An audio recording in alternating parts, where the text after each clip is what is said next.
Ya me dijo. Ya está grabando. Sí. Tener cuidado.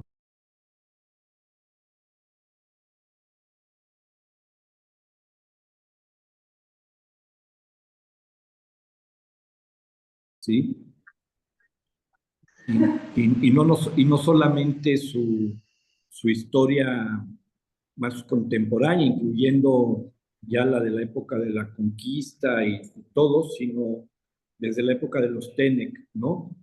Es decir, como tú sabes, la lengua Tenec está íntimamente vinculada al maya y toda esa comunicación a través de los litorales del Golfo de México, ¿no? Hacia el sureste, pues es una historia fascinante que te vincula. Siempre he creído que San Luis en nuestro imaginario está atrapado entre el centro bajío y el centro norte del país, cuando siempre ha tenido una vocación incluso marítima hacia el Atlántico vía Tampico, ¿no? Es un poco el concepto, ¿no? Que nos trae aquí. No, perfecto. Fíjate que coincide con una cosa, te lo digo rápido Sí, y sí, empezamos la sesión. Yo por algunas cosas voy seguido, sobre todo a la región media, a Laquines, Rayón, claro, La Palma, el ejido, que es un ejido histórico. Y lo que me doy cuenta es que eh, a territorios como el que es ahora la ciudad de San Luis, la cultura llega a partir de la Huasteca. claro, Y, claro. y a la fecha sigue siendo lo mismo. O sea, Estoy de acuerdo. el desarrollo civilizatorio que tenemos nosotros es un desarrollo civilizatorio huasteco. Ahora, yo pienso que por eso seguimos dándole mucho, mucho impulso ahora a este famoso Chantolo en tu ciudad, ¿no? Ya Sí. seguimos haciendo desarrollo civilizatorio a partir de la cultura, de las culturas del Golfo, en nuestro caso de las huastecas. Sí, no, y fíjate que si lo ves en términos de nodos económicos, te daría la impresión de que tú tienes, bueno, a ver cómo le va ahora con todo lo de Trump, tienes el clúster automotriz que te jala más bien hacia la zona del Bajío y el occidente, ¿no? Incluso en los gobiernos anteriores hubo intentos de alianzas entre gobierno de Jalisco, Guanajuato, Querétaro, San Luis, por todo el clúster automotriz, y por otro lado, tienes donde te jala hacia la Huasteca, hacia el Atlántico. Tienes ahí una tensión fuerte en términos de estructura económica en la que se encuentra la capital, ¿no? En medio. Claro, sí, por supuesto. Bueno, pues muchísimas gracias. Mira, vamos a empezar entonces, para seguir un poco. Esto yo creo que lo podemos seguir un poco ya en la cuestión de los comentarios y demás, o bueno, tú dirás en tu propia exposición. Pero yo quisiera entonces empezar por presentarte justo aquí al público, a la gente que se está conectando. Por ahí veo que está Aureliano, le mandamos un gran saludo. Bien, Tomás Javier Calvillo Una es un ensayista, narrador y poeta mexicano, aunque veo que también eres pintor, agregado mío. Profesor investigador del Colegio de San Luis, adscrito al programa de estudios políticos internacionales, licenciado en Relaciones Internacionales por el Colegio de México, con estudios de maestría en Historia en la Universidad Iberoamericana. Es doctor en Ciencias Sociales con especialidad en Historia por el Centro de Investigación y Estudios Superiores en Antropología Social y la Universidad de Guadalajara.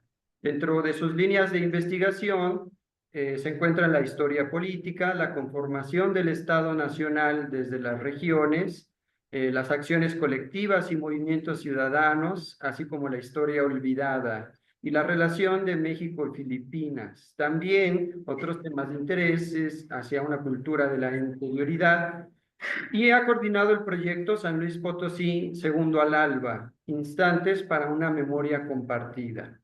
Es autor de libros, capítulos y artículos Entre los más recientes, en 2019, coordinó el libro En torno al Galeón de Manila, también el Navismo, los motivos de la dignidad, una tradición democrática regional de 2021. En 2018, bueno, 2021 es la reedición, tengo entendido, ¿no? En 2018 publicó su libro de ensayos, El rapto de la interioridad.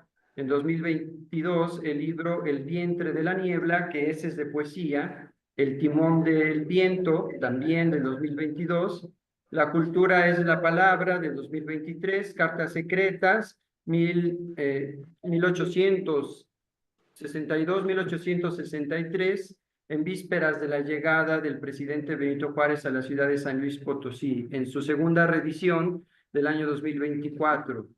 Actualmente escribe artículos el miércoles de cada semana en los medios periodísticos de Sin embargo. Tiene ahí una columna donde yo he visto estas pinturas. De la trayectoria del doctor Calvillo se puede destacar que fundó el Colegio de San Luis en 1997, institución en la que tuvo el cargo de presidente desde su inicio hasta febrero de 2007.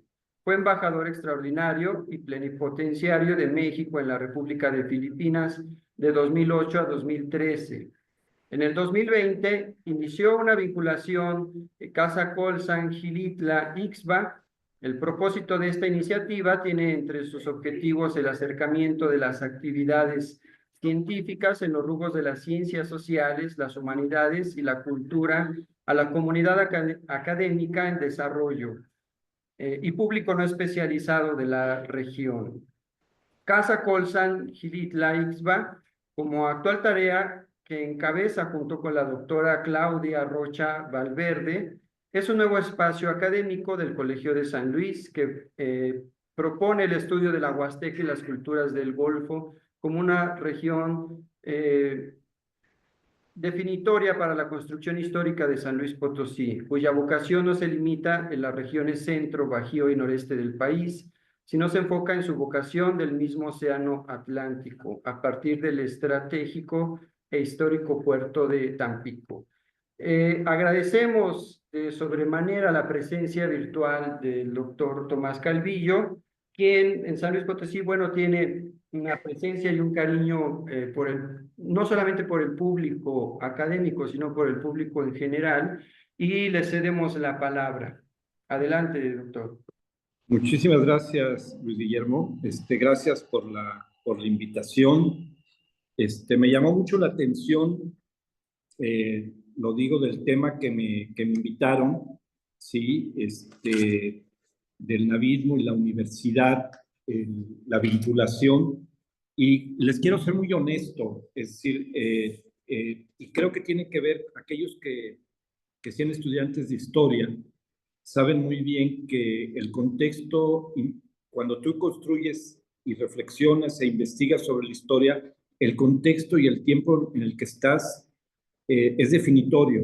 Es decir, hay algunas teorías de la historia que hablan de que el pasado se construye desde el presente que te toca, ¿sí? Los temas de interés de tu presente determinan los temas que te interesan en el pasado. Hay una relación siempre muy estructural en eso. Y lo señalo ahora porque el tema que trabajé, pues fue de mis primeros, fue en mi licenciatura. Como se menciona ahí, yo estudié la carrera de Relaciones Internacionales en el Colegio de México y curiosamente mi tema no fue sobre un tema internacional.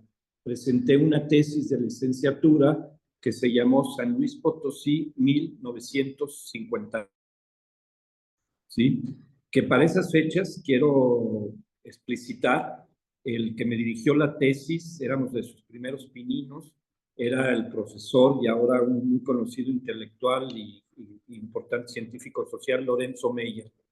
Lorenzo me dirigió la tesis y lo que me quedó muy claro es que en esa época, estoy hablando del año 78, en México, en la atmósfera académica, científica, el caso de San Luis no era conocido.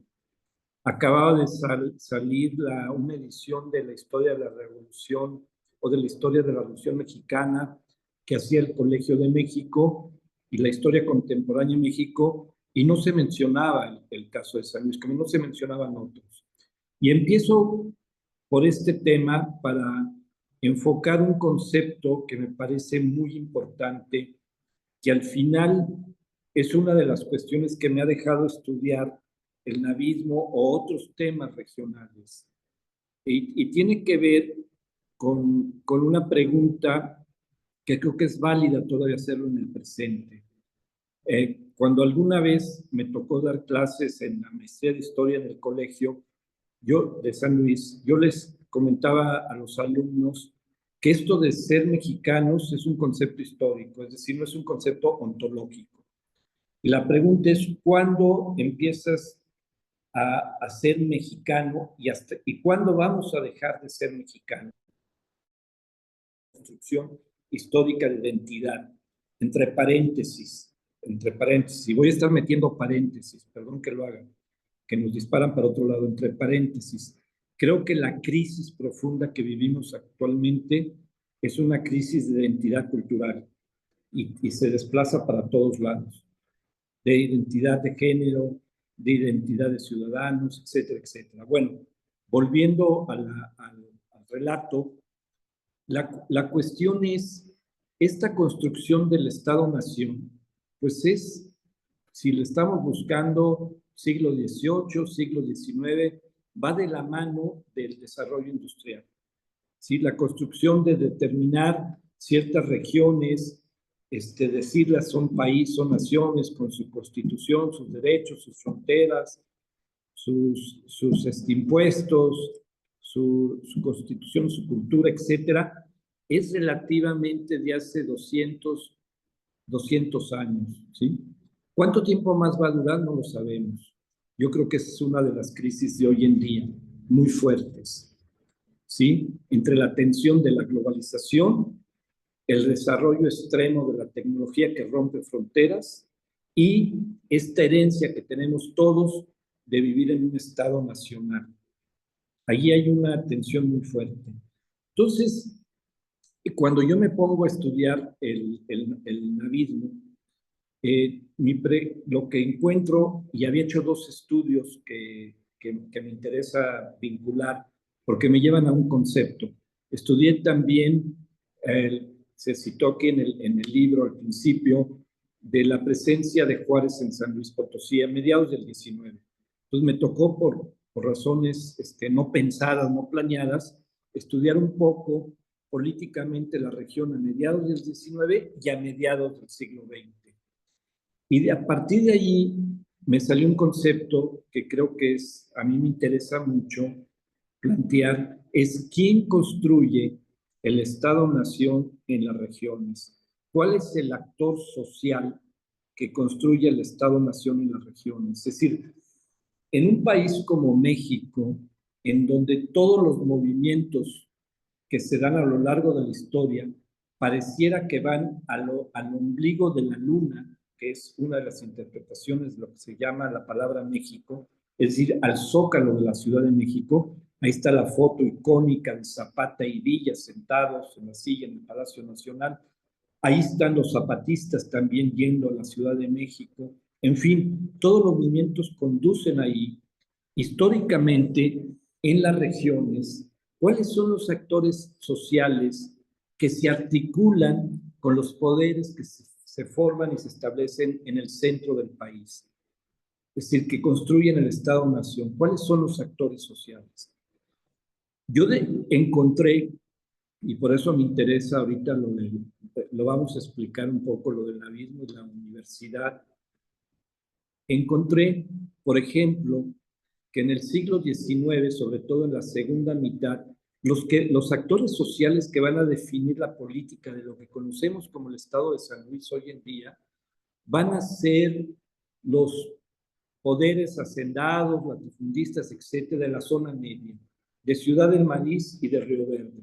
Familias como los Verástegui, como los Montezuma, ¿sí? Como los Gordoa, estas familias que empoderadas con haciendas muy importantes en toda esa zona media y que van a controlar el comercio que entra por Tampico, llega a Río Verde y luego a San Luis Potosí. Hay dos vías fundamentales de comercio internacional en el país.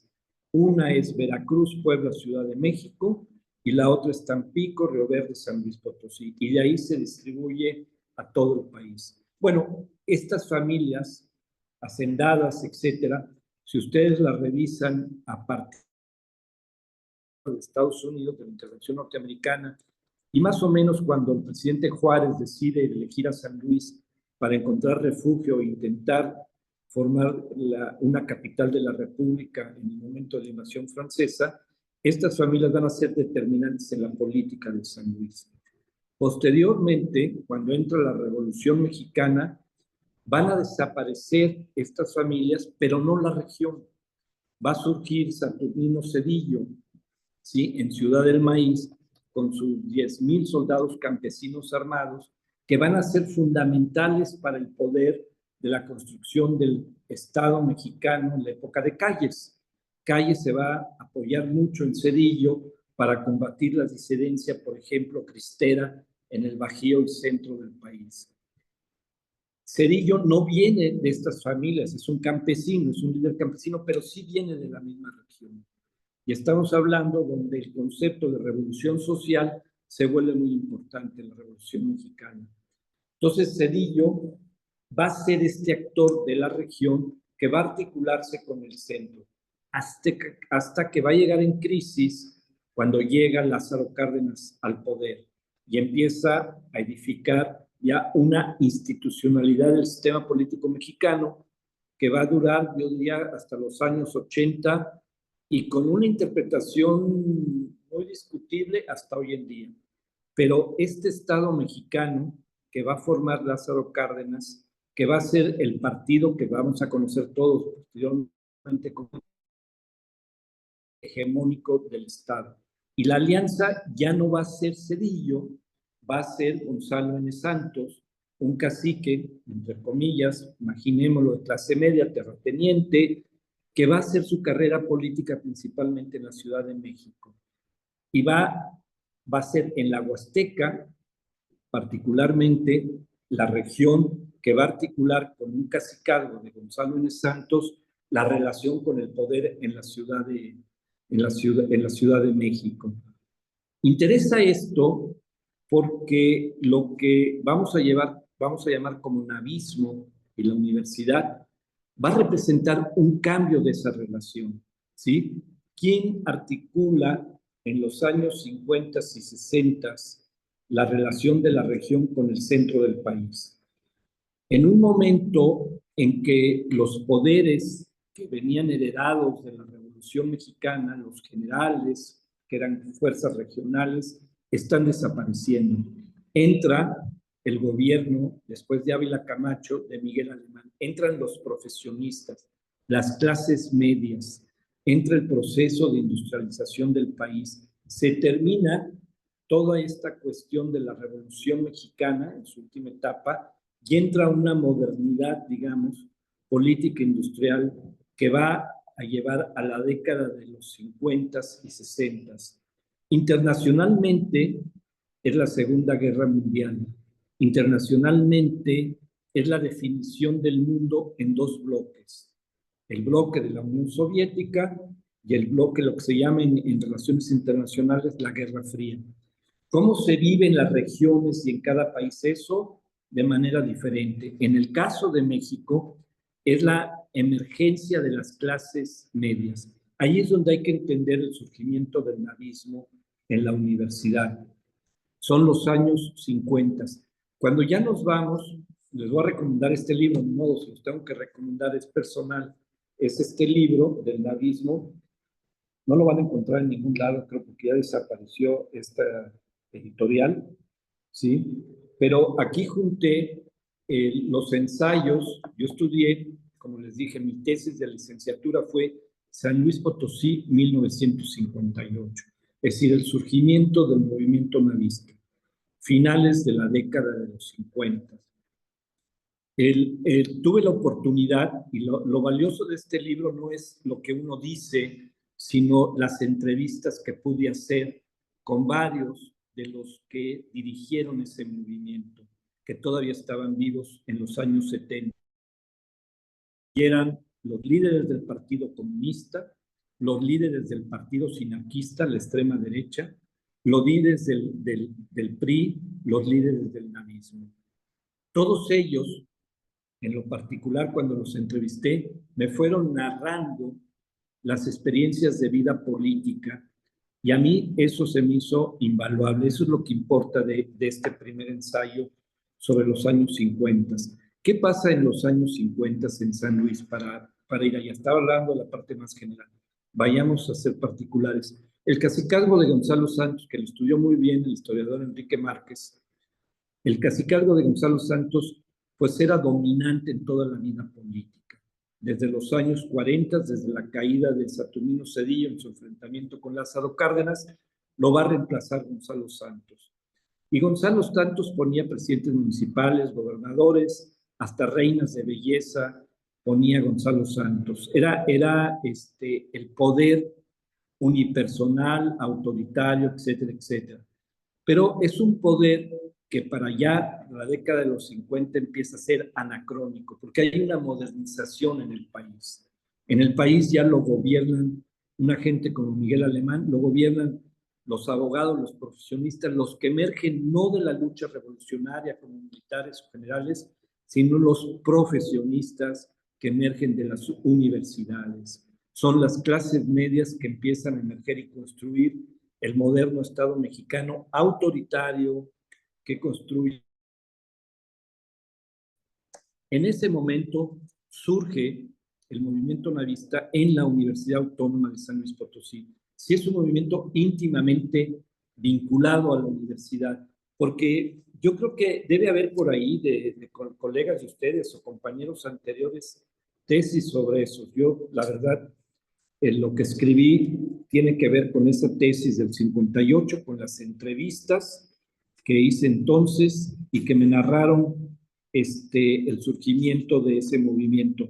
Para la década de los 50 hay un rector que va a ser muy importante, que va a ser el doctor Manuel Nava, ¿sí? Que va a ser el rector de la universidad y que en algún momento se va a reelegir como rector, y Gonzalo N. Santos, el cacique que se asienta en la Huasteca Potosina, no le parece que no hay nadie, no hay ninguna figura que pueda crecer o hacerle sombra, y no le interesa que el rector de la universidad se vaya a reelegir. Hay ahí un agente importante, poeta, licenciado, político, Medina Romero, que sirve de mediador, amigo del rector y amigo de Santos. Tienen una plática y Gonzalo Santos, el cacique, le manda a decir al rector, por ahí está narrado todo, que no puede reelegirse. Él regresa, el rector se junta con el consejo universitario, con los grupos de la universidad, y él no le interesaba realmente afectar a la universidad y veía que si su reelección iba a causarle daño a la universidad porque le iba a cortar presupuestos o porque le iba a obstaculizar, pues mejor se hacía a un lado. Pero la mayoría, en este caso de médicos, que estaban alrededor de él, le dijeron que de ninguna manera, que contaba con el apoyo de los universitarios y se decide reelegir. Allí empieza, yo diría, lo que va a llegar a ser una fractura, lo que va a llegar a ser el movimiento navista y la universidad. Cuando uno revisa lo que va a pasar en los 50, para 1958, a ver, cuando estamos hablando de un fenómeno local, siempre hay que tener en cuenta el contexto regional, nacional e internacional. Nunca están separados, ¿sí? Nunca están separados. Es decir, les pongo un ejemplo. Todo el movimiento de lo que se llamó la transición democrática en México en los años 80 se da con todas las caídas de las dictaduras militares en Sudamérica, de la caída de Franco, en fin, son movimientos generales, no estamos aislados, hoy menos todavía. Y en esa época, en los 50, estos fenómenos son también fenómenos internacionales. Entonces tenemos, internacionalmente hay dos bloques, ¿sí? El soviético y el capitalista comandado por Estados Unidos y Europa.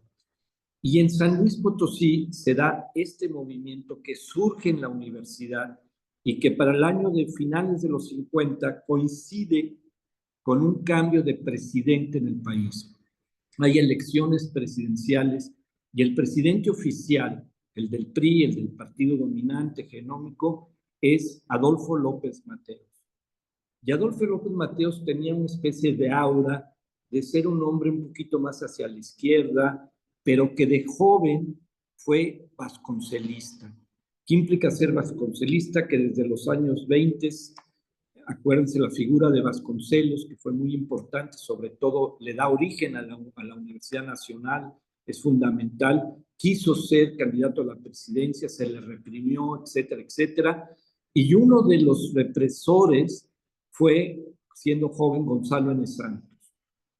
Entonces, cuando surge López Mateos como candidato oficial del partido, se empiezan a mover en San Luis varios actores políticos que ven la oportunidad de desplazar al cacique. Si va a ser candidato al partido oficial un agente como López Mateos, es una buena oportunidad. Y ahí uno de los movimientos que surge van a ser en la Universidad de San Luis. Diríamos que el núcleo del cuestionamiento al cacique va a surgir en la UASLP, en la Universidad de San Luis, particularmente en la Facultad de Medicina. Había 3 facultades, yo diría hay más, pero importantes: ingeniería, medicina y, por supuesto, leyes. En ese tiempo, a finales de los 50, la mayoría de los abogados trabajaban de alguna manera, muchos de ellos en la parte pública, dependían de alguna manera del Estado, de los gobiernos. No había seguro social, así que la mayoría de los médicos trabajaban en vida privada, o sea, no trabajaban para el Estado, trabajaban. Esta fuerza de los médicos y de todos ellos, más otros grupos inconformes con el cacicazgo de Santos que venían del PRI, no me voy a meter en detalles, había un grupo muy importante campesino que se va a llamar la Alianza Cívica de Chón de la Cruz en Ciudad del Maíz, que son herederos del viejo sedillismo, etcétera, campesinos que estaban dentro del PRI, que estaban inconformes con el cacicazgo. Había otro grupo de Ignacio Gómez del Campo, que eran líderes, que habían sido santistas, pero que también ya estaban cansados de González del cacicazgo, que tenían a sindicatos obreros de su lado. Y luego el grupo más importante, que van a ser los de la Universidad de San Luis, el grupo de médicos y algunos abogados, que van a formar un frente de intelectuales y profesionistas que se van a inscribir al PRI, a la CNOP, a las clases medias, a la organización de clases medias del PRI. Van a entrar estos navistas a formar parte de esto. A ver si encuentro por aquí una de las por ejemplo,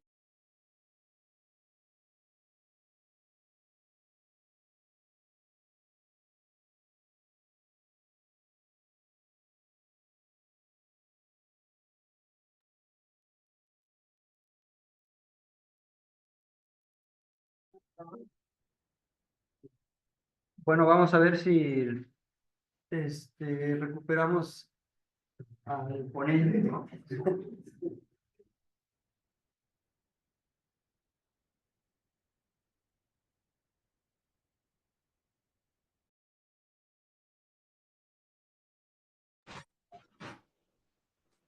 se fue la señal. Sí, doctor, se fue la señal justo a media Bueno, estación.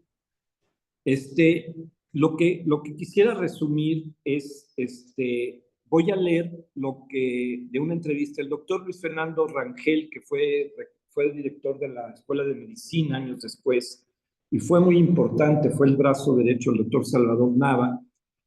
Un hermano de él formaba parte del sindicato ferrocarrilero en los años 50, que después explico. Él decía, en este primer grupo que se forma para entrar al PRI y disputarle al cacique el dominio del PRI y competir por la elección para presidentes municipales, él dice, en el grupo de profesionistas e intelectuales, que así se llamaba, al principio éramos unos 15, en su mayor parte médicos, abogados e ingenieros. Nuestros primeros contactos venían desde la universidad en medicina y con algunos de ellos desde la preparatoria.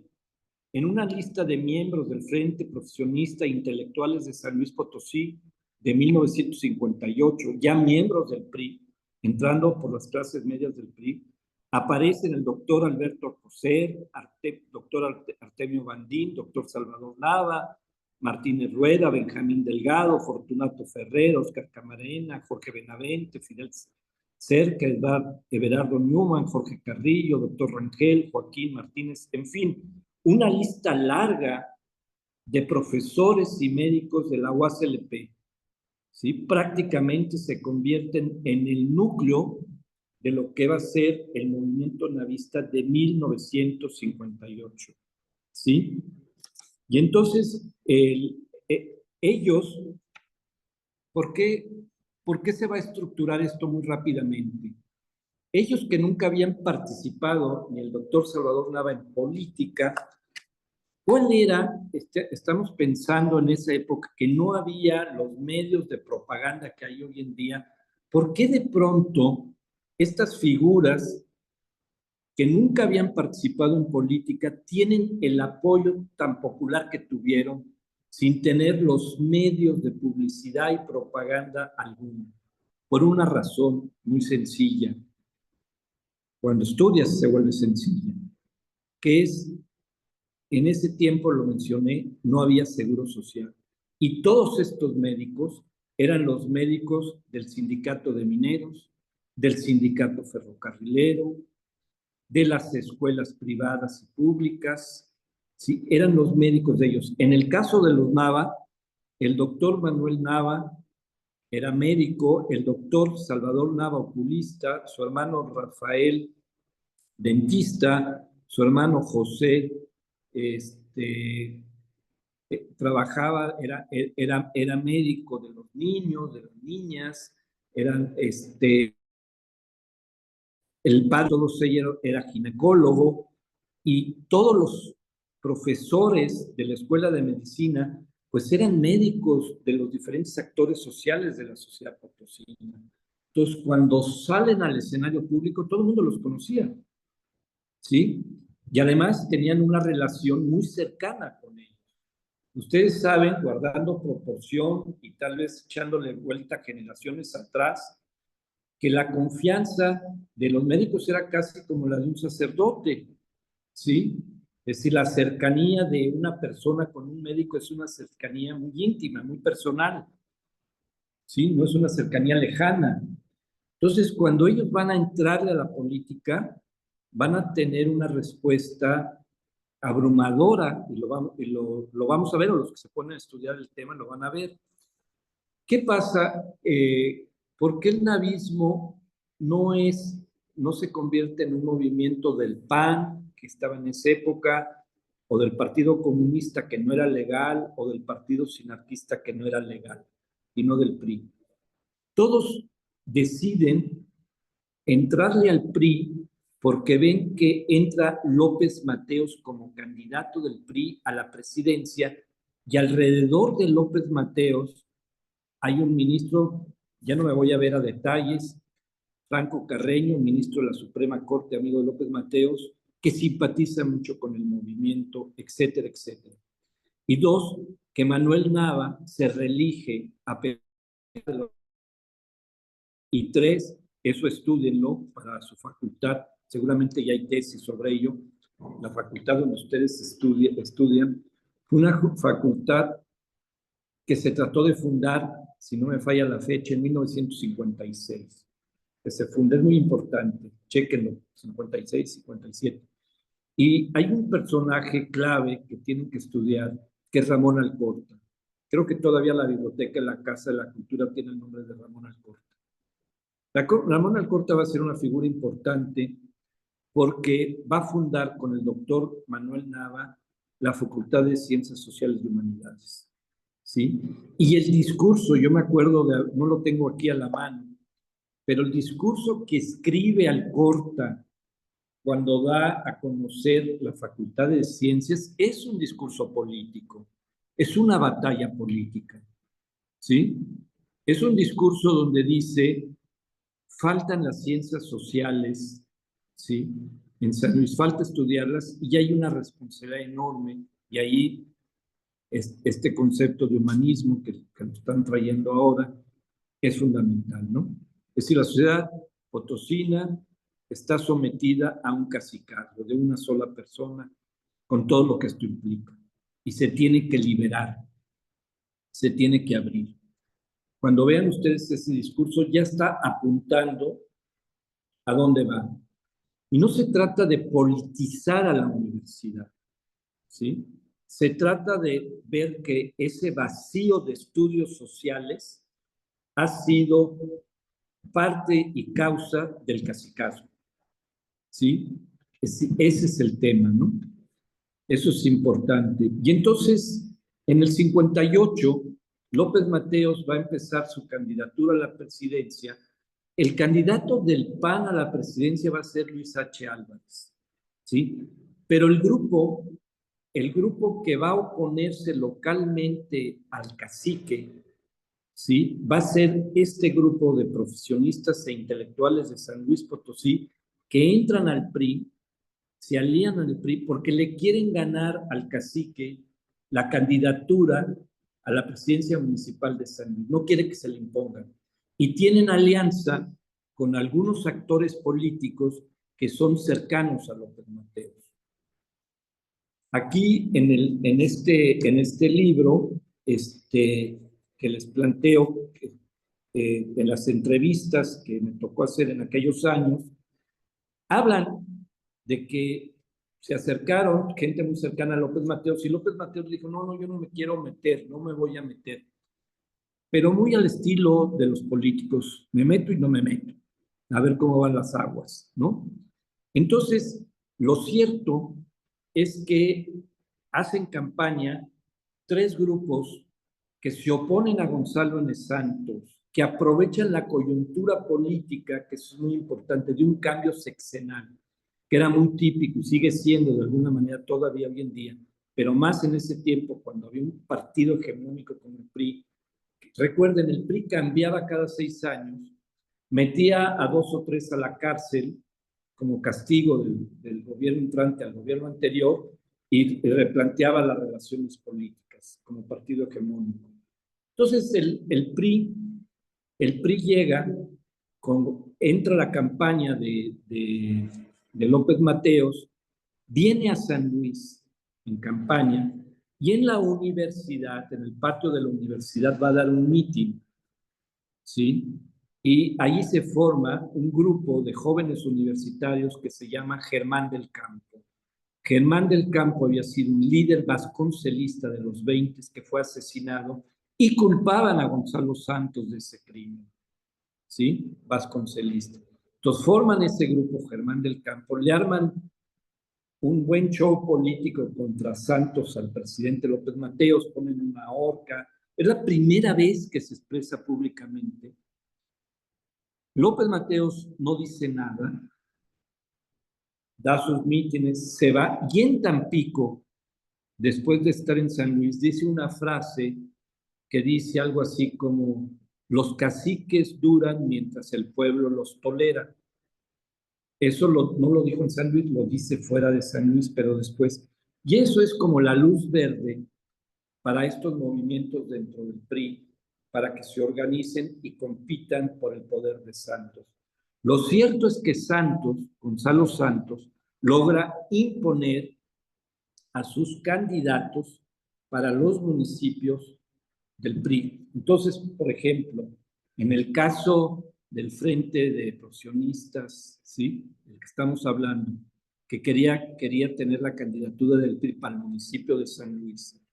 O ellos se unieron con los otros, se arman 3 grupos, uno campesino, uno obrero y digamos uno universitario de clase media, se juntan y forman la Unión Cívica, cada uno, y tratan de competir por presidencias municipales. Lo cierto es que Santos tiene todavía la capacidad de imponer sus candidatos. Pero no obstante, viendo la reacción y todo, va paralelo, ¿sí? Estas candidaturas con la candidatura de López Mateos a la presidencia. Por eso, el navismo no es panista, porque los candidatos panistas van por su cuenta, sino ellos juegan por el lado del PRI.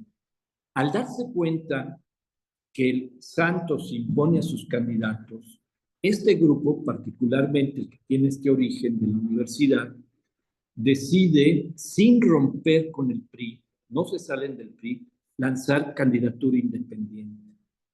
Y ahí cuentan los relatos de la época que van a buscar a varios para que se lancen como candidatos independientes sin salirse del PRI, frente al candidato del PRI a la presidencia municipal que impone Santos, paralelo por días a la candidatura de López Mateos, que es la que ellos sienten que los protege un poco para poder hacer estos movimientos, y logran lanzar al doctor Salvador Nava, que acepta ser candidato. Manuel Nava, el hermano, muere en esas fechas, el que era rector, muere en esas fechas, ¿no? El que fue 2 veces rector, que venía de una generación muy conocida en México, de médicos importantes a nivel nacional y que tenía redes también ahí a nivel nacional en términos de las profesiones de los médicos. Hay que recordar que los médicos es una profesión más en esa época de mucho contacto con la población. El doctor Salvador Nava, que lo van a buscar, era el médico de los oficiales, era el médico contratado por los ferrocarrileros. Ahí tenía su consultorio. Hay que recordar que San Luis Potosí era una estación de ferrocarriles sumamente importante, era la que te comunicaba al norte, Monterrey Laredo, y te comunicaba al Atlántico, con Tampico. Era una red fundamental de los ferrocarrileros. Y en esa época, y por eso se perdió también un poco la historia de este movimiento, en esos mismos años va a haber 2 movimientos sociales importantísimos, el de los ferrocarrileros y el de los médicos, curiosamente, a nivel nacional, sí, que van a ser, van a estar acompañando a este movimiento local y van a borrar de alguna manera en la atención pública este movimiento local. Entonces, Nava era también médico de los mineros, ¿sí? Y hay que tomar en cuenta la Fundición Azarco, que todavía en esa época, sí, de los 50, era de los Guggenheim, estos famosos del Museo Guggenheim, del arte moderno, estos famosos capitalistas de Nueva York, y era una de las empresas de arsénico más importantes de América Latina, era una inversión muy importante de los Guggenheim, la minera Zarco, ¿no? La Fundición de Morales, conocida más así por nosotros. Y allí uno de los líderes que tuve la fortuna de conocer, entrevistar y tener su amistad, de los líderes mineros del sindicato era José I. Hernández. ¿Sí? Y el sindicato 5, número 5, la sección 5, apoyaban. Entonces él era médico ahí lo van a ver. El Partido Comunista se alía con el movimiento navista. Ahí las entrevistas. Era ilegal. Pero Prisciliano Pérez, que tuve oportunidad de entrevistarlo, Manuel de Lira, todos ellos platican de la relación con los Nava y con los médicos. Los sinarcas, que eran la extrema derecha, ¿sí? Lo que luego van a formar el Partido Demócrata Mexicano, pero que también estaba prohibido en ese tiempo. David Lomelí, todos apoyan a navismo. Entonces, la derecha, la izquierda, los sectores del PRI, todos empiezan a apoyar al doctor Nava frente al cacicazgo, convergen. Es extraordinario porque se adelantó a los tiempos, por eso el navismo tuvo la permanencia que tuvo. Se adelantó a los tiempos porque creó de hecho una coalición democrática. Si ustedes ven una fotografía del primer ayuntamiento con su cabildo y sus regidores, ahí están del Partido Comunista y el Partido Sinarquista, que eran ilegales, no estaban reconocidos como regidores, más otros representantes sociales. Entonces, ellos empiezan la campaña, ya lo mencioné, y López Mateos gana la presidencia, pero a ellos no les reconocen, meten al ejército, etcétera, no les reconocen el triunfo. Es decir, el movimiento, particularmente en la ciudad de San Luis Potosí, que lanza al doctor Nava como independiente, no se le reconoce el triunfo. Y viene algo muy interesante que también son precursores, digo, entre paréntesis, por eso va a ser reconocido el navismo en los 90 como el movimiento de precursor democrático del siglo XX, ¿no? Porque esto desde el 58 empezó, ese movimiento decide ir a la resistencia cívica, no acepta los resultados oficiales y se va a la resistencia.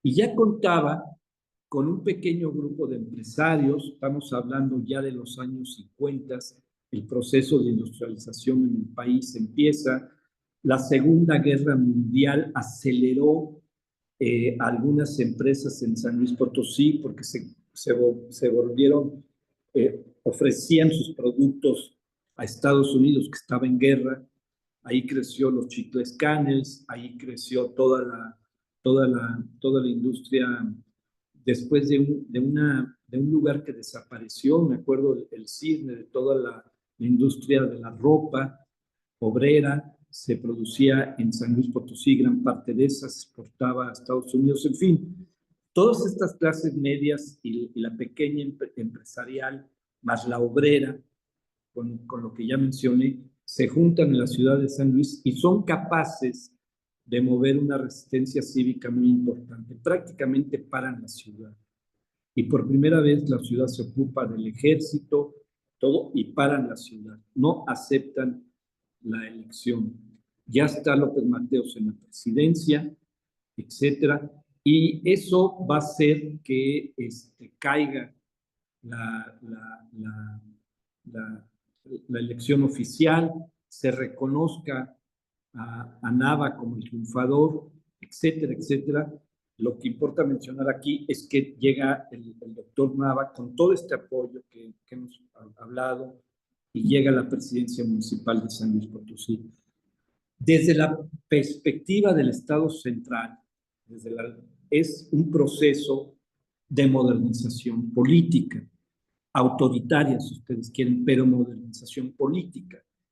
Es decir, no ganó un proceso de que se aceptara a un grupo de otro partido, de otra organización, pero empieza un proceso de modernización política porque se limita el poder del cacique, ¿sí? Y se abre lo que va a ser la modernización política autoritaria institucional de San Luis Potosí durante 20 años, ¿sí? Eso va a pasar y pasa en otros lugares, pero tal vez sea muy, el caso de San Luis sea muy representativo por toda esta complejidad que les menciono. ¿Qué va a suceder en San Luis Potosí en esos 2, 3 años? Va a caer el gobernador Manuel Álvarez, ¿sí? El gobernador el gobernador que le tocó procesar todo y que era de alguna manera controlado por Gonzalo Santos, aunque quiso tener una cierta autonomía, en fin, va a caer y el gobierno central está modernizando el país desde la forma autoritaria del partido económico, haciendo a un lado estos cacicazgos y acumulando fuerza del centro, haciendo nuevas alianzas con otros grupos sociales y otros actores políticos en la región. Quiero que piensen todo esto como historia política, ¿sí? Para ir atrás y al presente. Entonces, ¿qué estamos viendo allí? Yo diría de los 50 y 60 sobre todo. Voy a ser muy, muy rápido. Ya me sé, me estoy echando ya casi una hora. Bueno, Nava va a ganar, entra de gobernador interino Martínez de la Vega. Martínez de la Vega era un hombre conocido en México como intelectual, muy conocido de la revista Siempre, de izquierda. Era un hombre que se le considera un intelectual de izquierda. Nava era centro, se le ha dicho que era derecha. Nava nunca fue derecha, nunca fue panista, como lo mencionamos, porque no entró, ya lo platiqué aquí, cómo no entró con el PAN en ese momento. Entonces Nava era un profesionista del centro. Yo siempre he dicho que San Luis es conservador liberal, hay que tratar de entender esto, no es que seas de derecha, no es que seas de izquierda, era conservador social y liberal político, si lo quieren ver así. Es decir, estos esquemas que siempre nos queremos amarrar no funcionan, ¿no? Luego nos estamos metiendo en camisas de fuerza cuando la realidad está mostrando otra cosa. Yo digo que San Luis es una sociedad liberal conservadora todavía hasta la fecha, todo el centro del país, porque es una sociedad de frontera, ¿sí? Estamos en el Bajío, que es conservador, y estamos en parte en el norte, que es más liberal, ¿sí? Y estamos jalando mucho con el imán hacia la Ciudad de México, que es una complejidad particular. Entonces, el navismo, o el doctor Nava, va a tener como gobernador interino a Martínez de la Vega, y eran parientes, no sé si primos hermanos en segunda o tercera, porque el doctor es Salvador Nava Martínez, pero eran parientes. Y recuerdo, y estas cosas son muy personales, que en alguna entrevista que tuve con el doctor Nava, me decía que a él le preocupaba mucho porque Martínez de la Vega lo invitaba a giras y a él le daba cosa porque en todas esas giras a Martínez de la Vega no lo conocían, era un gobernador interino que impuso el centro y entonces la gente empezaba a gritar Nava, Nava, Nava y a él le daba, se sentía mal porque decía, pues le estoy dando celos, no le quiero provocar malestar, en fin, me acuerdo que eso me platicaba. ¿Por qué? Porque a los 2 años ya iba a empezar el proceso del nuevo candidato a gobierno. Y Nava prácticamente con todo lo que pasó, ganando la capital, con todo el movimiento, pues su aura se había extendido en todo el estado. Y empezaba a ser naturalmente y sin haberse salido del PRI, un candidato a la gobernatura, indudablemente. Y Martínez de la Vega, que venía de un grupo, de otro grupo y todo, pues a lo mejor traía su propio proyecto, no lo sabemos. Pero empezó a haber una cierta tensión evidente entre los dos. Corre el tiempo, había una buena relación con López Mateos, llega a venir unas 2 veces, cosa que no era frecuente en aquella época, a visitar a la presidencia municipal con Nava. Y Nava tenía un cabildo muy plural, ya lo mencioné, y mucha gente del estado lo empieza a buscar, ¿sí? Al interior del estado, pues para que se lance para gobernador. Era la parte natural. Este, la, Aquí no me voy a meter a la cuestión de la universidad, ahí estaba la facultad. Debe haber alguna tesis de algunos de ustedes o de alguien que haya trabajado eso. Espero que si no, pues pónganse a hacerla, de ver esos años que pasó. Les recomiendo mucho buscar al Corta. Entre lo que yo vi era como el de la izquierda del movimiento, ¿no? Alcorta, así le decían, era el de la izquierda del movimiento. Habría que checar. Y era muy amigo de alguien que era de derecha, del padre Montejano, por ejemplo. El padre Montejano reconocía muy bien que su maestro de historia era Alcorta, ¿sí? O sea, Alcorta es el que fija el tema de cómo conservamos las bibliotecas, cómo trabajamos la historia regional, etcétera. Él es el que presidía la Sociedad de Geografía e Historias de México en San Luis. En fin, es un personaje que hay que trabajar. Y la fundación, ¿por qué? Porque la Facultad de Ciencias Sociales se va a cancelar por el movimiento, ¿sí? Se va a cancelar por el movimiento. No sé si se lo deben agradecer o no, porque ustedes ya están ahora allí, pero la Facultad de Ciencias se cancela, ¿sí? Nos permitieron al colegio emerger, ¿no? No existían, ¿no? No existían. Por eso nosotros nos fuimos a posgrado inmediatamente, ni competir con la universidad. ni nada. Pero lo cierto, y por eso se vuelve muy interesante, y estamos hablando de esto, es que, y ya lo voy a resumir rápido, Nava decide y su grupo deciden, pues vámonos por la gobernatura, ¿no? Contamos de facto con el apoyo del presidente, no hemos tenido bronca, vamos por la gobernatura. Va a ser bien interesante porque el navismo es el umbral del 68 en México, ¿sí? Es decir, el movimiento del 68 fue un movimiento universitario y la represión del 2 de octubre fue la represión del 15 de septiembre de 61 en San Luis Potosí. 7 años después se va a repetir la historia, ¿sí? A nivel local, a nivel regional, con su propia lógica, pero ya estaba ahí, ¿sí? Esto lo ha estudiado, por ahí echen un ojo, busquen a Sergio Aguayo, que ha estudiado la parte de los movimientos de la represión y la violencia, lo trabajó, ay, se me va ahorita el cuate, el líder un líder del 68, Raúl Álvarez Garín, uno de los líderes importantes del 68 de la Escuela de Física, también tocó lo del movimiento navista con un antecedente que ellos vivieron en el 68. Bueno, Nava tiene toda esta cuestión, lo buscan y deciden, vamos a competir por la elección de gobernador, le vamos a entrar, ¿sí? Y empiezan a moverse. Y entonces lo llaman, yo lo tengo ahí citado por dos versiones, la de él y la del doctor Rangel, que es la misma versión, los entrevisté, cuando deciden lanzarse para el 68, para la elección, lo manda a llamar el presidente del PRI, que era el general Corona del Rosario. Es un personaje bastante complejo que va a ser, si mal no me equivoco, el jefe del Departamento del Distrito Federal en el 68. ¿Sí? Era el presidente del PRI, lo manda a llamar y a él y a Rangel, que era el brazo derecho del doctor, los dos van y les dice, usted no va, no va, cuánto ha gastado, cuánto tiempo, etcétera, pero no va para la candidatura, si usted quiere ser diputado, todo como diciéndole, aquí las reglas son así y se empieza de estos escalones, ¿no? Y claro, Nava y Rangel no venían de esa experiencia, etcétera, entre comillas, entre paréntesis más bien que comillas, años después, en los 90, cuando Nava hace la coalición con Cuauhtémoc Cárdenas y Porfirio Muñoz Ledo, les decía a ellos, acuérdense que Cárdenas y Porfirio hicieron la corriente crítica, ¿no? Cuando salieron del PRI, y Nava les dijo, yo me les adelanté a ustedes, yo formé la corriente ingenua, ¿no? Refiriéndose al 61.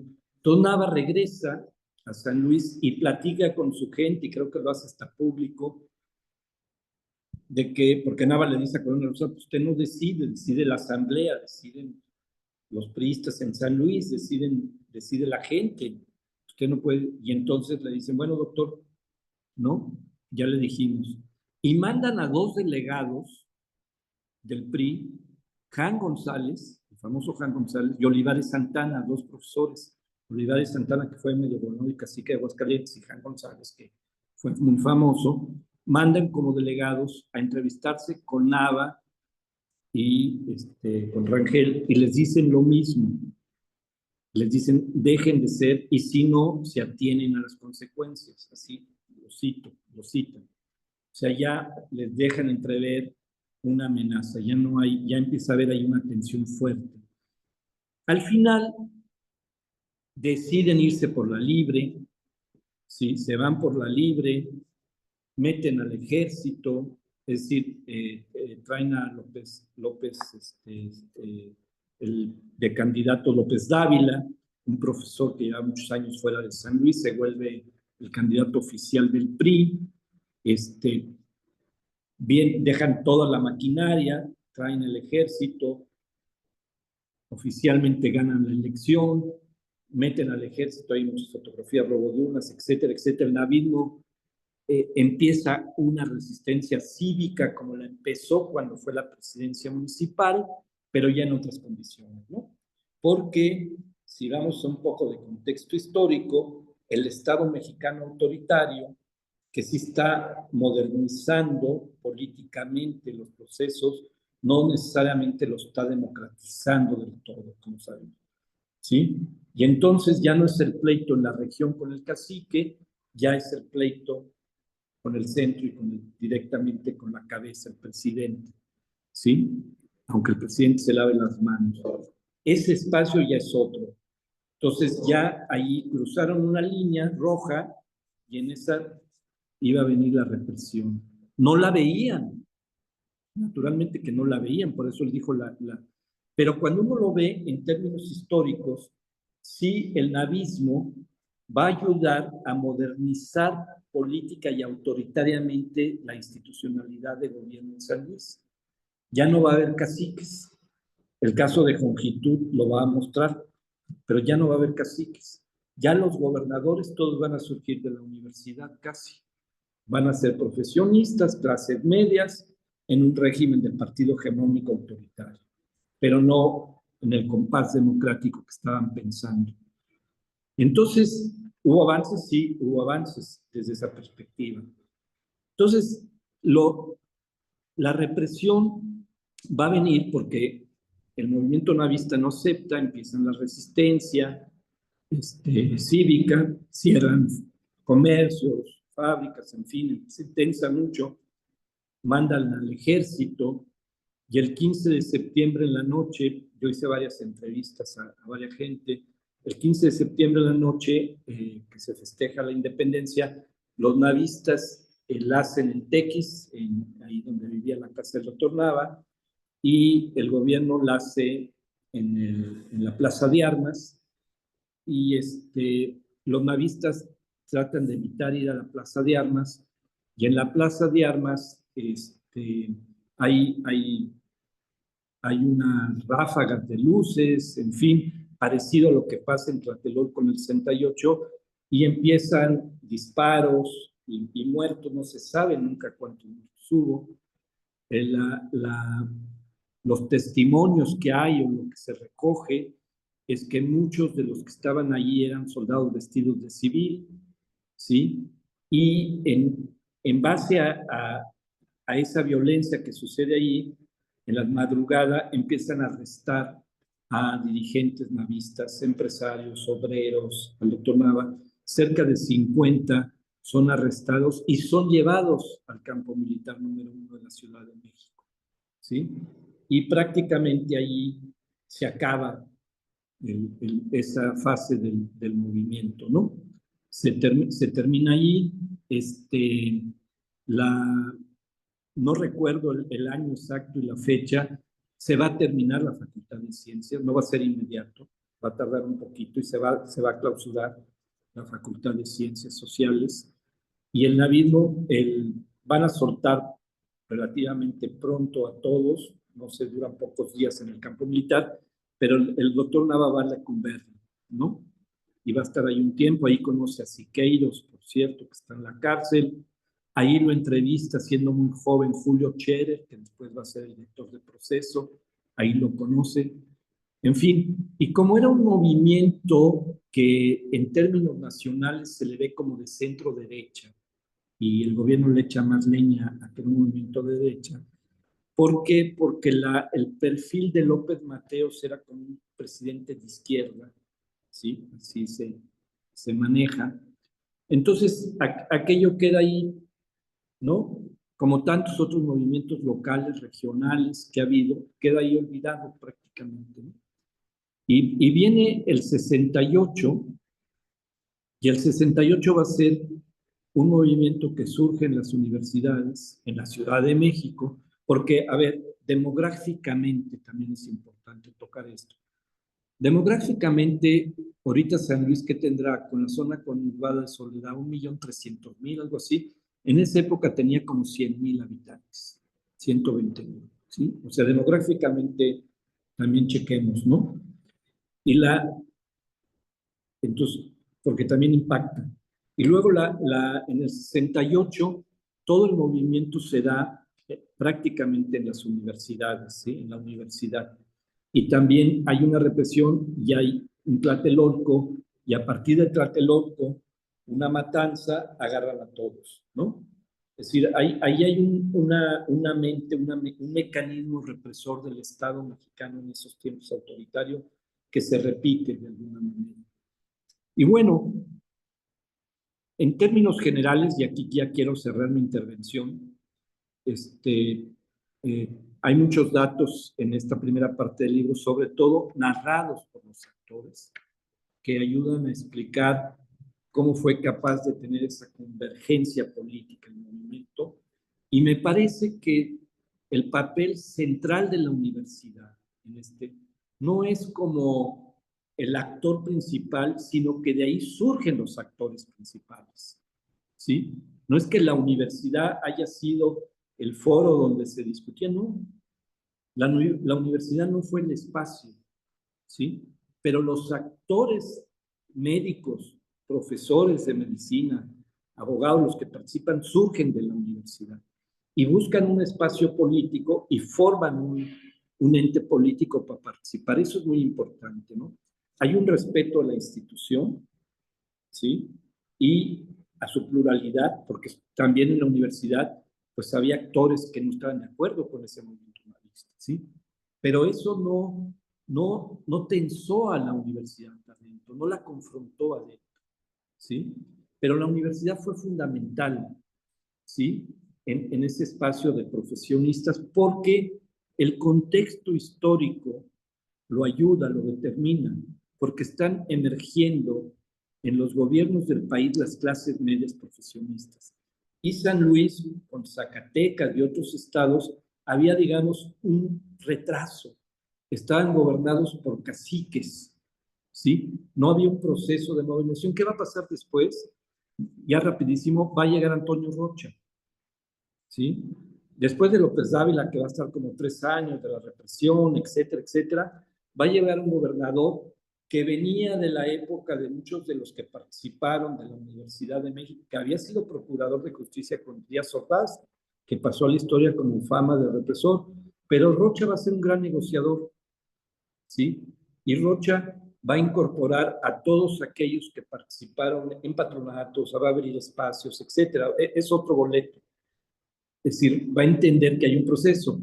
A mí yo estuve en prepa y yo estaba en prepa estudiando en San Luis y tuvimos ahí un periodo, unos 2, 3 días de enfrentamiento con Rocha, pero no viene al caso, ¿no? Pero Rocha va a iniciar un proceso de gobiernos, de profesionistas, de gobernadores de clase media, muchos de ellos que emergen de la universidad, etcétera, en otro contexto, ¿sí? Y quiero terminar diciendo conceptualmente, que es lo que he trabajado y que me gusta, es la pregunta: ¿quién o quiénes son los actores sociales en las regiones que articulan el concepto de Estado-Nación? ¿Sí? ¿Quiénes son en cada época? ¿Sí? ¿Dónde están? ¿Quiénes son? Y les hago esta pregunta, no les voy a ni sugerir respuesta ni nada. Les puse 2 ejemplos, ¿no? Mediados del siglo XIX, segunda mitad y primera mitad de la época de la Revolución y el movimiento maoísta, ¿sí? Hasta acá. Háganse esa pregunta, ¿sí? Y siempre tomando en cuenta el contexto internacional. El tema político que a mí más me preocupa en el buen sentido de la palabra, no de angustia ni de nada, sino en términos de meterle ganas a reflexionar, que es complejo, es que vivimos una crisis muy profunda cultural, entendiendo la cultura como la construcción de todas nuestras representaciones. De ahí que la academia y la universidad sean los dínamos de la cultura, ¿sí? Y de la ciencia, porque la ciencia también es una manera de interpretar el mundo. Va modificándose con conocimiento, pero es una manera de interpretar el mundo. Y eso está en crisis, ¿sí? Por eso vivimos muchas tensiones, porque el Estado-Nación, por ejemplo, en Medio Oriente, que se vive toda esta crisis, daría la impresión de que es una organización anacrónica en una época de globalización como la que estamos viviendo. Es decir, la excesiva hegemonía tecnológica que vivimos rompió todas las fronteras que había antes y está construyendo una representación desde lo local a lo global muy distinta. Entonces, el Estado-Nación está en crisis, tu identidad está en crisis, ese es un tema. Y decir que está en crisis nos obliga a replantearnos una y otra vez los conceptos tradicionales que tenemos, ¿sí? Para tratar de procesar. Lo estamos viviendo ahorita en México. Estamos heredando una crisis que venía desde hace años. Yo he sido, lo menciono porque a mí la crisis fundamental es el de las víctimas, ¿sí? Fundamental, porque dice mucho de nuestro país. Y digo desde hace años porque me ha tocado acompañar, en el caso de Javier Sicilia, desde que estuve de embajador, me tocó acompañarlo y apoyarlo y ver cómo algo tan profundo, tan importante, que te pone en duda la racionalidad del Estado, que una de ellas es dar seguridad a los ciudadanos, una justificación, estaba ya erosionada y en los últimos años se ha pulverizado, ¿sí? Prácticamente. Entonces, estamos, y lo digo, y perdón, ya me estoy casi saliendo porque escribo de ese tema, la bronca con Estados Unidos, de los aranceles, esa es una bronca global del capitalismo en sus entuertos, ¿sí? La bronca con México es otra, ¿sí? La bronca con México, y ese es la complejidad, y lo dejo como de tarea en el buen sentido de la palabra de pensar. La bronca con México es que para los Estados Unidos, al calificar a 6 de los grupos de narcotráfico, carteles más importantes como organizaciones terroristas, de alguna manera, con los enunciados de Trump y de otros, de que ve al gobierno mexicano o al sistema político mexicano muy amarrado con los carteles, es una declaración de guerra. ¿Sí? Es una declaración de guerra. ¿A quién les ha declarado eso? A Osama Bin Laden. Y se fueron a meter a Pakistán y a buscarlo donde fuera, porque para ellos eso le da el derecho de violentar cualquier frontera y cualquier derecho, porque pone en peligro su seguridad. ¿Sí? Eso hicieron con ISIS también. Entonces, ese es el tema de fondo. Claro, claro que no van a provocar una desestabilización. Cuando estudias relaciones internacionales, una de las cosas que aprendes muy claramente en la historia de la relación México-Estados Unidos es que a Estados Unidos lo único que no le interesa es que el país se desestabilice, su vecino. Le crea un conflicto que no lo puede manejar. Ya lo hemos visto en la frontera. Entonces, no va a provocar una desestabilización. Pero, ¿qué va a responder la clase política mexicana a ese tema? ¿Cuál es la estrategia política para, ¿sí?, llevar esta relación cuando han hecho esta declaración? Y ahí demócratas y republicanos están de acuerdo. A mí me parece que esto hay que pensarle, ¿sí? Y esto es la herencia de un descuido de todos, ¿sí? De todo el país, y que tiene elementos culturales muy fuertes, ¿sí? Porque al final la cultura es la que crea tu imaginario, tus emociones, tus identidades, etcétera, etcétera. Y es ahí donde las universidades y nuestros centros académicos tenemos que trabajar, ¿sí? A fondo, ¿sí? Tenemos que trabajar a fondo en estas discusiones, ¿sí? En las construcciones de nuestras representaciones, de cuáles son los valores. No estoy moralizando. A mí no me interesa esta palabra de moralizar porque se presta a cualquier barbaridad, ¿no? De los valores humanos y el concepto al que me invitaron, ¿no? Del humanismo. ¿A qué le llamamos humanismo? ¿Sí? O sea, realmente encarnado en nuestra cotidianidad. Yo aquí lo veo en la Huasteca, ¿sí? O sea, ¿lo ves? ¿Sí? Está todo por hacerse a partir, y creo en las universidades, creo en la academia, creo que es en estos espacios donde nosotros tenemos mucho que hacer y decir. Y si no somos nosotros, si no le entramos, va a ser un gran vacío. ¿sí? Va a ser un gran vacío. Y tal vez ahí regresando, dando un salto como en los 50, ¿no?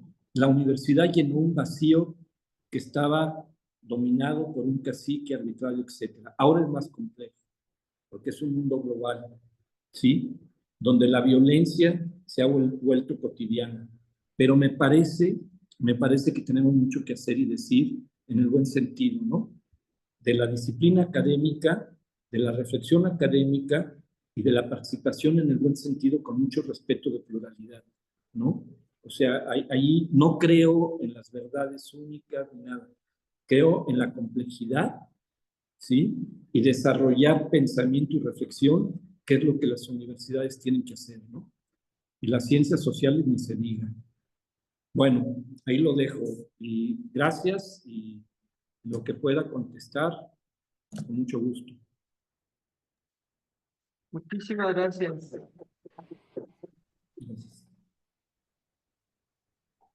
Gracias, doctor. Y bueno, pasamos ahora a alguna sesión de preguntas o comentarios que tuviera la gente aquí presente, tanto como ahí en la sala de Zoom. Entonces, bueno, adelante.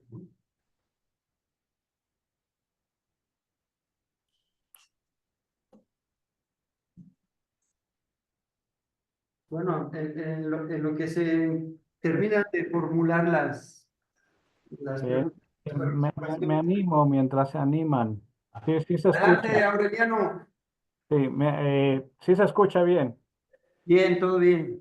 Bien, mientras se animan los compañeros, me anima a hacer una intervención. No es estrictamente una pregunta como tal, un comentario que pueda resultar largo, pero me parece durante todo el tiempo que transcurrió bueno, antes de nada, gracias por la conferencia. Creo que me aclara muchas cosas con respecto al navismo, sobre todo, y y a esta emergencia, vamos a decir, de las clases medias a través básicamente de profesiones que, como se dijo en la conferencia, son emblemáticas con respecto a la relación con grandes públicos, ¿no? O sea, los abogados, los médicos, los ingenieros, tienen una clientela además, ¿no? Que de una u otra manera se identifica con ellos. Esta observación,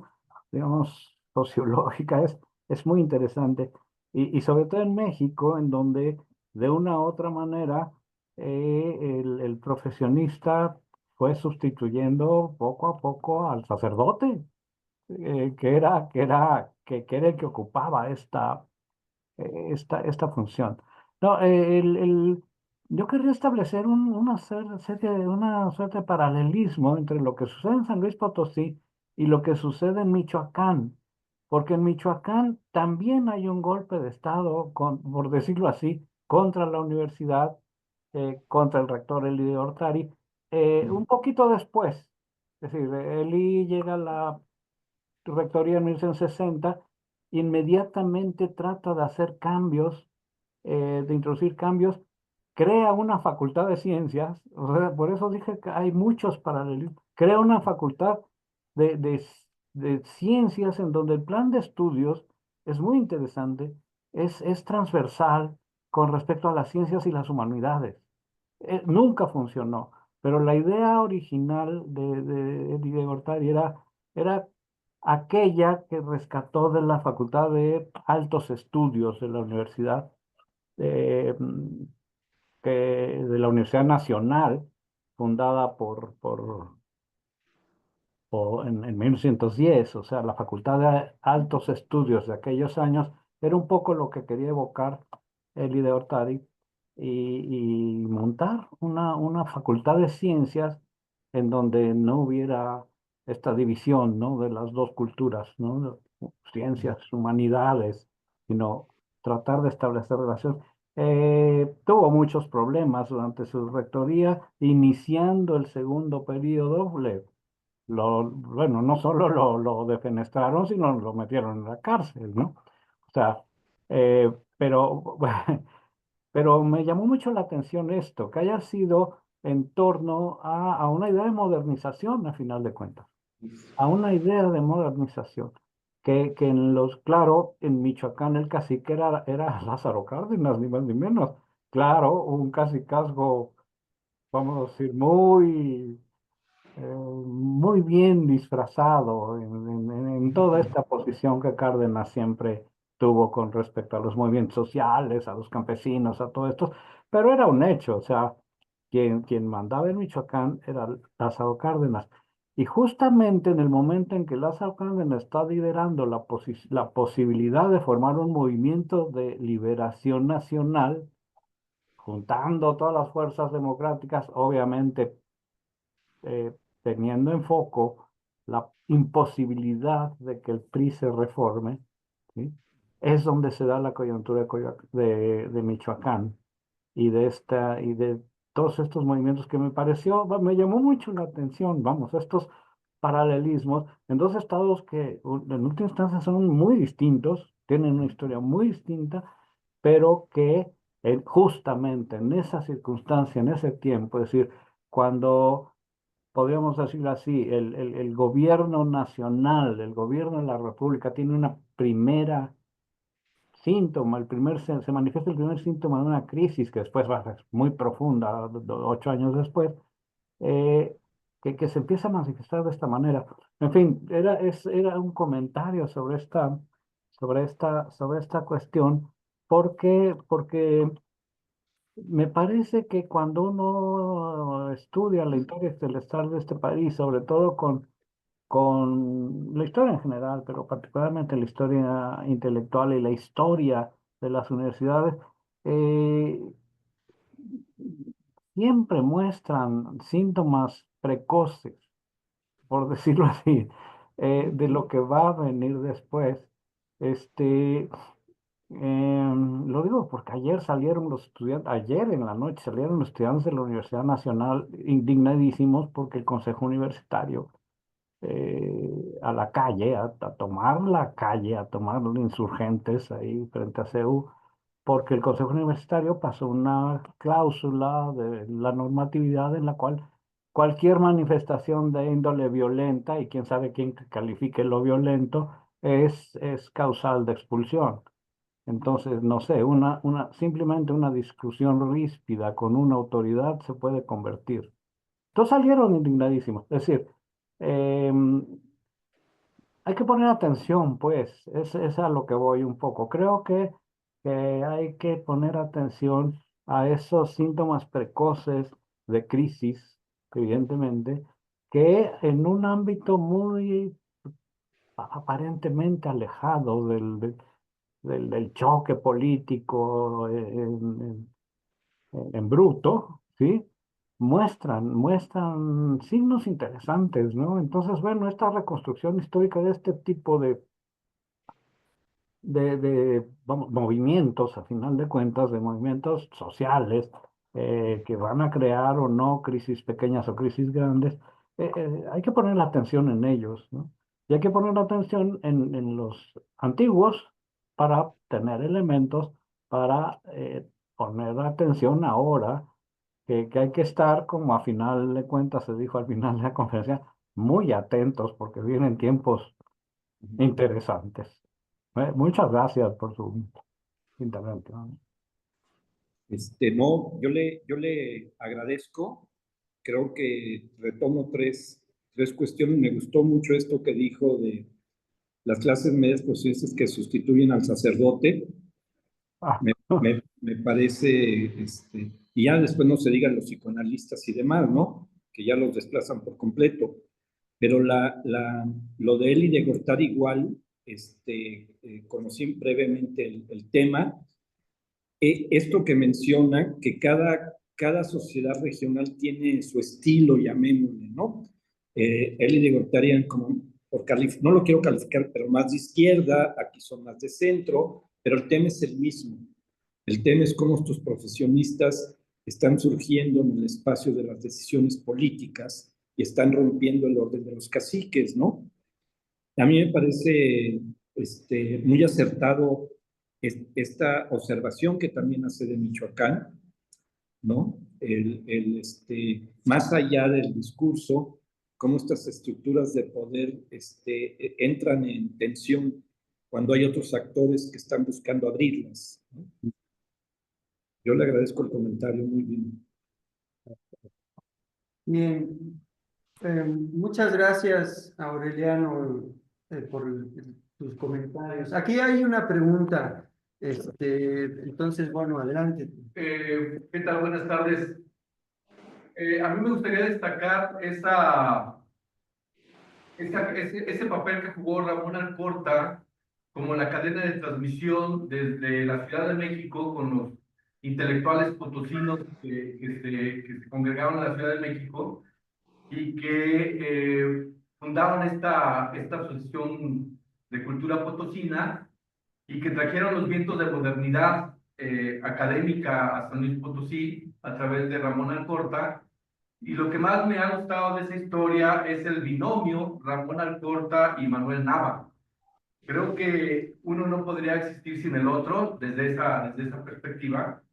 Y es una historia que recientemente descubrí que realmente me maravilló, ¿no? Me maravilló saber que el sistema actual de bibliotecas de la universidad, la Facultad de Ciencia, la Facultad de Ciencias, el Instituto de Física, el Instituto de Zonas Desérticas surgieron de la mente y digamos, y de la ejecución de este par de intelectuales potosinos.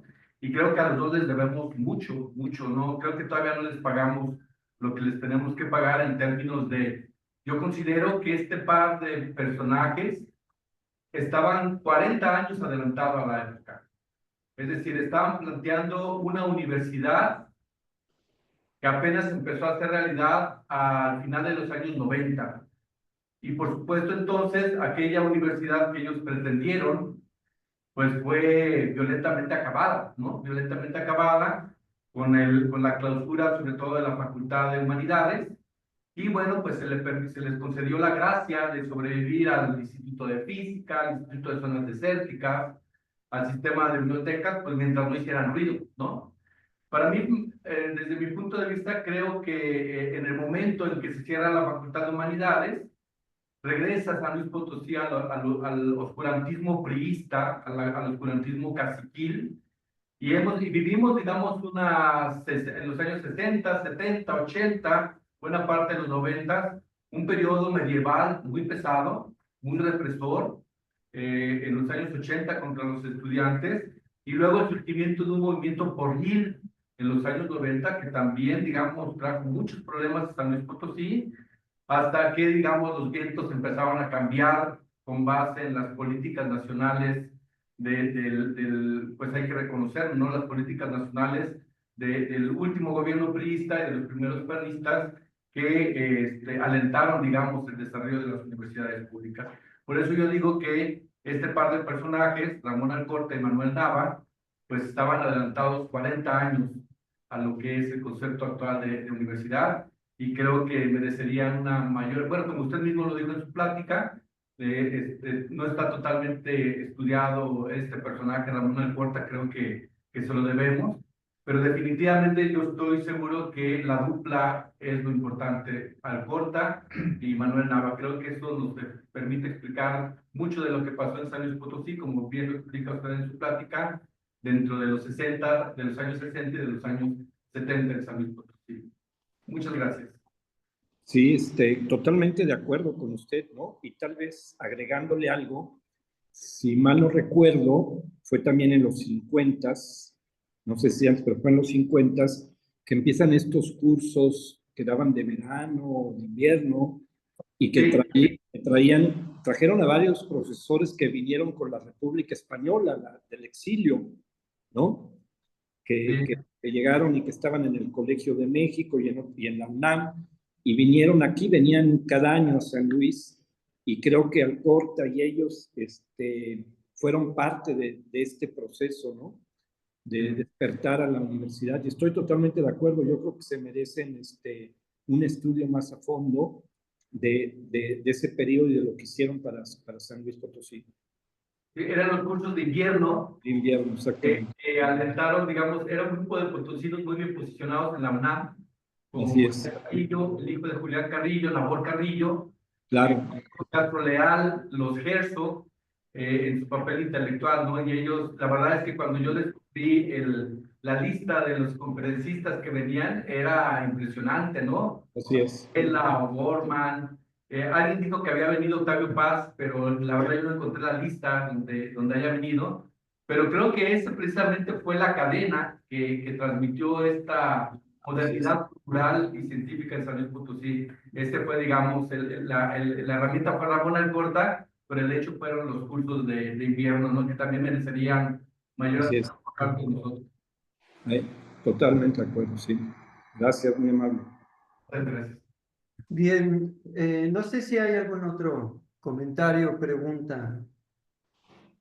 Si no, bueno, yo quiero aprovechar el uso de la palabra para eh, tratar de contribuir a esto que se comenta, sobre todo preguntando sobre el lugar de la universidad, principalmente en San Luis Potosí, porque con lo que dice Aureliano sobre estas especies de coincidencias, digamos, regionales de movimientos políticos, culturales, yo creo que tiene mucho que ver esto otro que dice Toño sobre la Academia de Ciencias y Artes. O sea, el hecho es que parece ser que la Universidad Nacional en esos años, por lo menos en los 30 y sobre todo los 40 y los 50, va a representar un impulso regional, cultural importante. Porque claro, Elie de Gortari desde la Universidad Nacional va a impulsarlo en Michoacán, que por cierto, antes de irse a Michoacán, funda el Seminario de Problemas Científicos y Filosóficos en la UNAM, que tenía estas pretensiones por si no juntar, por lo menos dialogar entre las humanidades y las ciencias exactas. Que por cierto, este año está cumpliendo también 70 años de haber iniciado. Aquí en San Luis, la Facultad de Humanidades surge con esos mismos intereses. De alguna manera se alojan aquí en la Facultad de Humanidades los primerísimos cursos de física, bueno, de la época pues moderna, ¿no? Están contemplados de alguna manera los intereses que después se ven reflejados en el Instituto de Zonas Desérticas. Yo creo que ahí las coincidencias son a partir de la universidad como agente cultural detonador. Ahora, no sé si estoy equivocado, aquí va un poco entonces el comentario. Que yo creo que en San Luis, a mi parecer, o por lo menos intuición más que otra cosa, es que la universidad como espacio de diálogo plural no ha terminado entonces de fraguar. Es ni siquiera una hipótesis, ¿no? Un comentario ahí, casi una ocurrencia, en el sentido de que todos estos personajes que hablamos, que vino Samuel Ramos, Octavio Paz y vino, Eduardo Nicol, O'Gorman, Edmundo Gorman, José Gaos, venían no como invitados de la universidad, que bueno, estaba iniciando la Facultad de Humanidades por lo menos, sino que venían como invitados de la Academia de Ciencias y Artes. Yo creo que distinguir eso es importante para preguntar bien cuál ha sido el papel de la universidad. Ahora, como tú mismo decías, ya conformado el movimiento navista como movimiento político, la universidad como espacio de diálogo parece ser que se hace a un lado y bueno, el diálogo está en el espacio público. Y en los 90 yo no sé hasta qué punto cuando surge o resurge pues el movimiento navista, yo no sé también hasta qué punto la universidad como espacio de diálogo, vamos, ¿no? Plural, sea un agente importante. Yo intuyo que no termina por fraguar, ¿no? O sea, veámoslo ahora, si recordamos, como tú mismo lo decías en tu conferencia, después de Nava, bueno, ya no hay navismo, ya no hay caciquismo, perdón, pero de alguna manera los gobernadores surgen de la universidad, Claro, no hay navismo, pero sí hay una especie de autoritarismo ahí democrático chistoso, ¿no? A partir de los movimientos políticos en los que la universidad es parte de eso, de ese problema.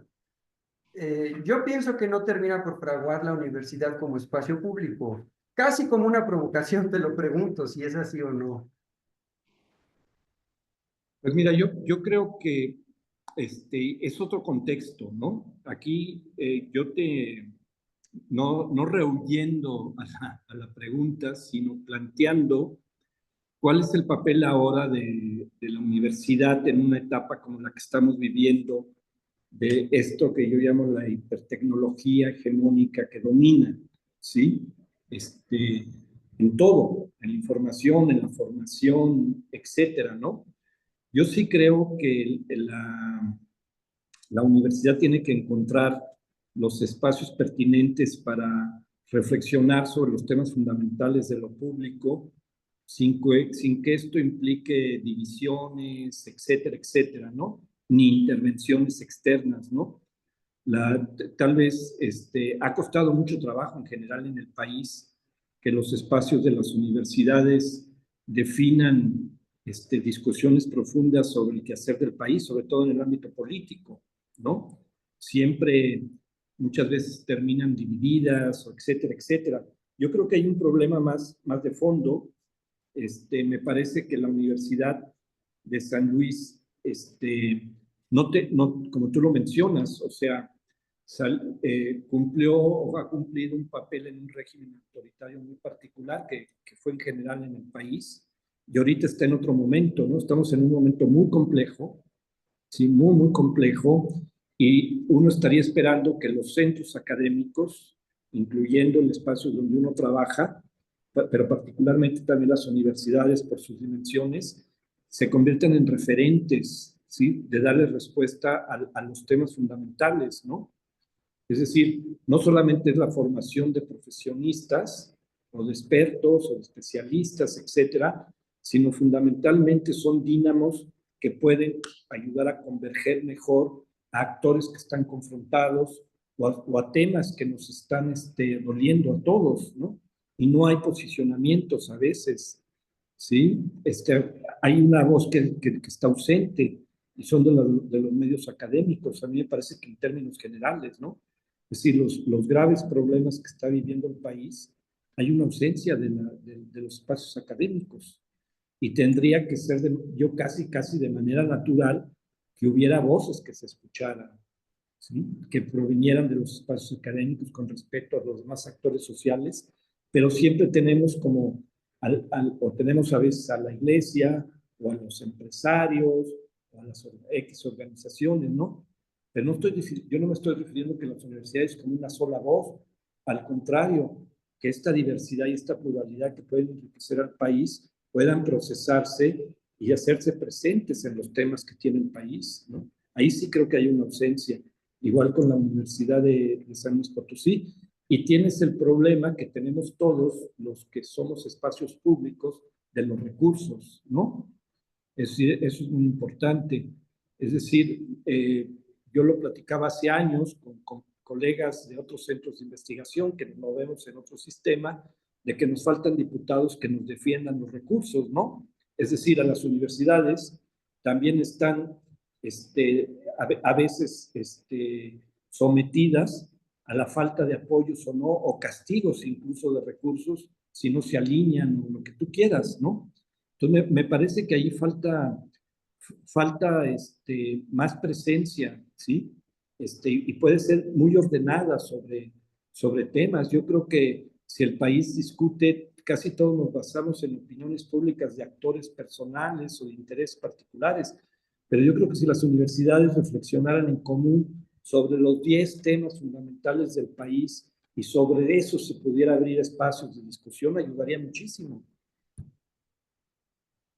Claro. Bueno, y yo recuerdo, ahorita estaba tratando de hacer memoria, que yo no sé en San Luis, y ahorita hacía la rápida, eh, no me acordé de ninguno, pero no sé si haya cuerpos de investigación serios, pues, dedicados al estudio de la universidad en estos rubros, ¿no? O sea, como papel, como actor político, la universidad. También yo creo que eso sería alguna señal al respecto. Espero que los haya, porque la verdad no conozco, pero y si los hay, bueno, también sería sintomático el saber que no los conocemos, ni siquiera en la misma universidad, ¿no?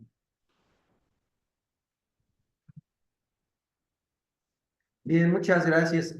Bueno, no sé si hay alguna otra pregunta, comentario.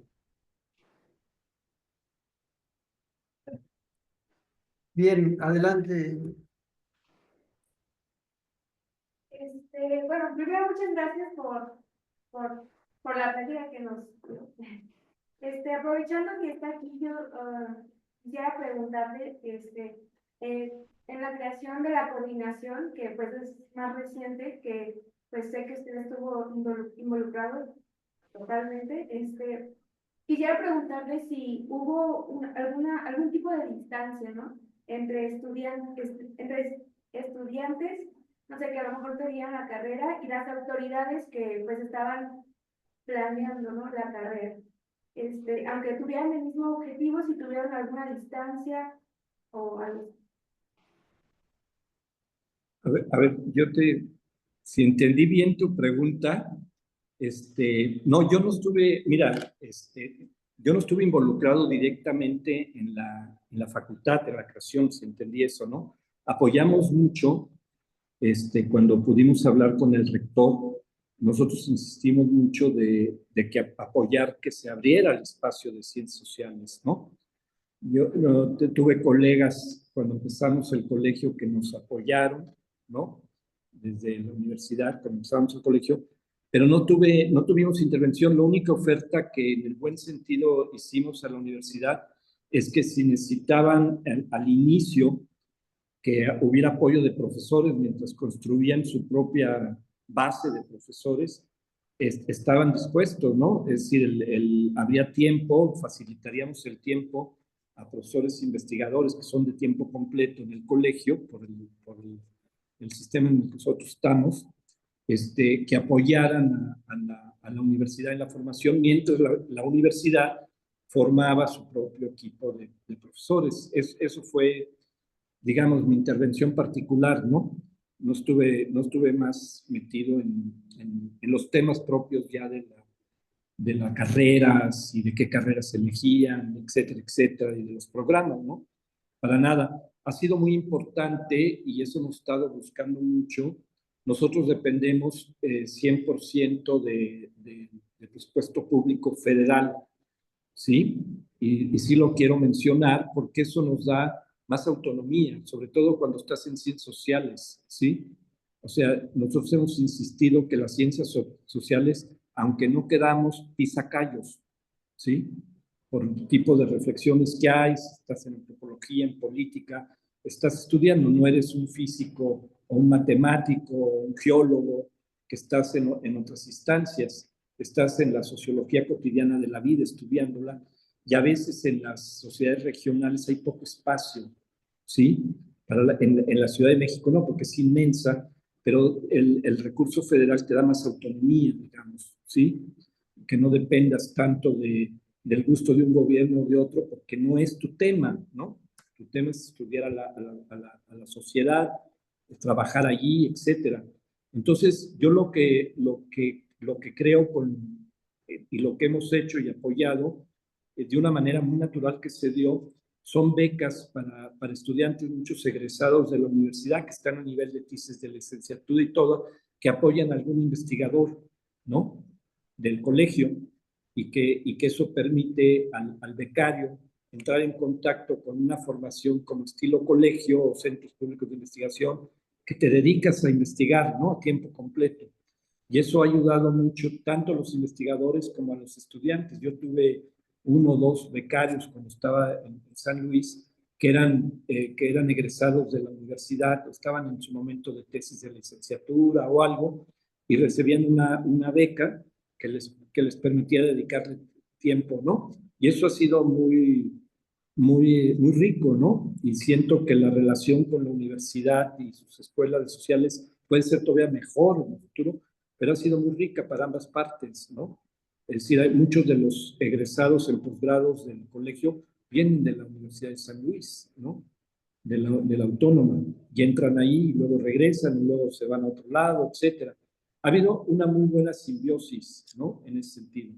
Pero en esa parte que me preguntas, yo no intervine, vamos, no te sé decir, ¿no? Gracias. Sí.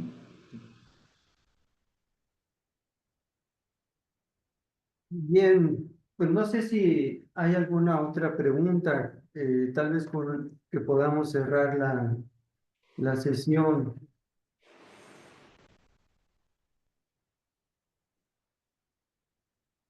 Bueno, si no, adelante, doctor. Nada más, pues aprovechando que están ahí, algunos que tengan interés en esta región, me gustaría que se acercaran, ¿no? A la Huasteca y las culturas del Golfo, ¿no? Creo que es una región riquísima, hay muchísimo que hacer. Ojalá se interesen, ¿sí? En trabajar, estamos tratando de hacer una red académica acá.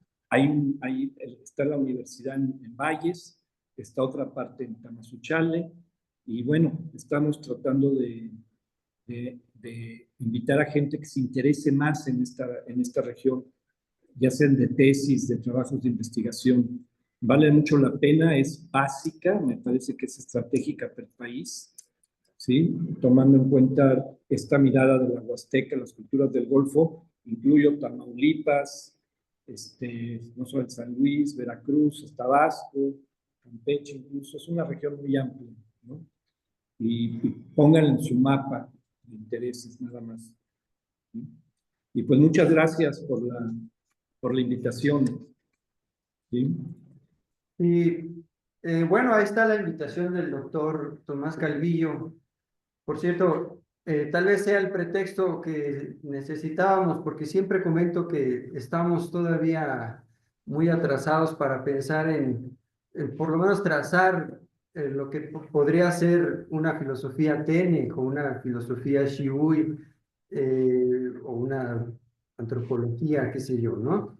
Al respecto, entonces, bueno, ahí es como se empiezan estas redes de conocimiento y, bueno, entonces, para que tomemos en serio la invitación del doctor, agradecerles la presencia, aunque, bueno, de manera virtual, pero el que se haya dado el tiempo para dialogar con nosotros. Agradecemos al público, tanto en la sala virtual como presentes, que han estado aquí en estas sesiones de estos ciclos de conferencias. Y bueno, aprovechamos porque aquí está Aureliano, que es el ponente que seguiría, creo que es el 2 de mayo, ¿no? Ya primera advertencia para Aureliano. Y de nuevo, muchas gracias, pero le deseamos por último su aplauso.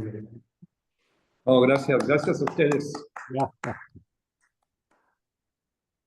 Bueno, pues yo creo que podemos dar por terminado ahora. Igual para los compañeros que están en la servicio de videoconferencias, en la grabación, les agradecemos como cada viernes. Muchísimas gracias. Gracias, muy amables.